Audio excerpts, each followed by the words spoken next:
नमस्कार, स्वागत है आप दर्शकों का। आप देख रहे हैं न्यूज़ 18 का डिजिटल प्लेटफॉर्म। मैं हूं आपके साथ रजनी चौबे।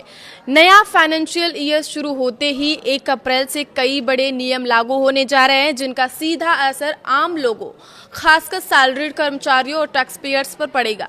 पैन कार्ड से जुड़े अपडेट, एचआरए के नियम, क्रेडिट कार्ड चार्ज और पेट्रोल से जुड़ी नीतियों में चेंज आपकी जेब पर असर डाल सकते हैं।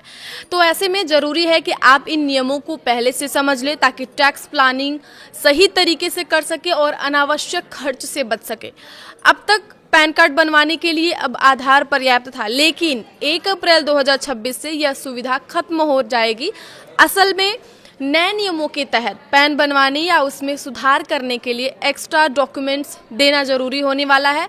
नए रूल से पैन प्रोसेस पहले से ज़्यादा सख्त और सेफ हो जाएगा। आज के समय में हमारा बटुआ मोबाइल में आ गया है, लेकिन इसके साथ फ्रॉड का खतरा भी उतना ही बढ़ गया है। इसी को देखते हुए आरबीआई ने 1 अप्रैल 2026 से नए सेफ्टी रूल लागू करने का फैसला किया है। अब सिर्फ ओटीपी से काम नहीं चलेगा। हर ऑनलाइन पेमेंट के लिए 2 सुरक्षा परतें जरूरी होंगी, जैसे पिन, बायोमेट्रिक या डिवाइस वेरिफिकेशन। इसका मकसद है कि सिम स्वैप, फिशिंग और हैकिंग जैसे फ्रॉड को रोकना। नए रूल्स में अगर बैंक की लापरवाही से फ्रॉड होता है तो ग्राहक को पैसा वापस मिलेगा, यानी कि अब डिजिटल पेमेंट पहले से ज़्यादा सुरक्षित होने वाला है। सैलरीड कर्मचारियों के लिए एचआरए से जुड़ा रूल और हार्ड होने वाले हैं। असल में अब आप सालाना 1 लाख रुपए से ज़्यादा किराया देते हैं तो आपके मकान मालिक का पैन देना जरूरी होगा, और इसके साथ ही यह भी बताना होगा कि वह आपके परिवार का सदस्य है या नहीं।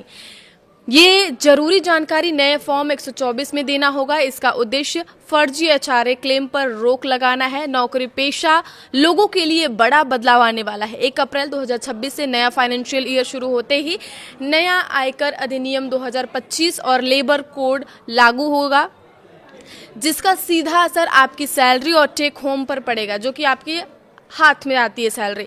नए रूल्स के मुताबिक अब आपकी बेसिक सैलरी कुल सीटीसी का कम से कम 50% होना चाहिए। अभी कई कंपनियां टैक्स बचाने के लिए बेसिक कम और अलाउंस ज़्यादा रखती हैं, लेकिन अब ऐसा करना मुश्किल होगा।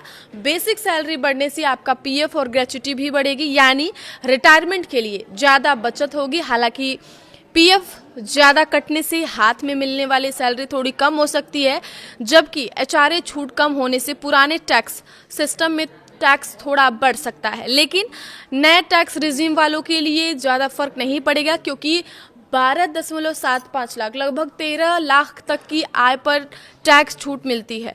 कुल मिलाकर ये बदलाव लंबे समय में फायदे का सौदा हो सकता है। 1 अप्रैल से क्रेडिट कार्ड यूजर्स के लिए भी बड़ा बदलाव देखने को मिल सकता है। अब बड़े ट्रांजैक्शन की जानकारी इनकम टैक्स विभाग तक जाएगी।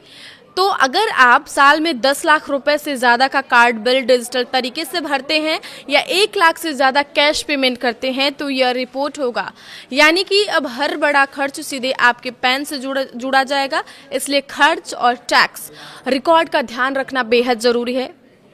इन दिनों एलपीजी की मारामारी भी चल रही है, तो अब उम्मीद की जा रही है कि हर महीने की तरह 1 अप्रैल को भी तेल कंपनियां रसोई गैस और कमर्शियल सिलेंडर की कीमतों का रिव्यू कर सकती हैं।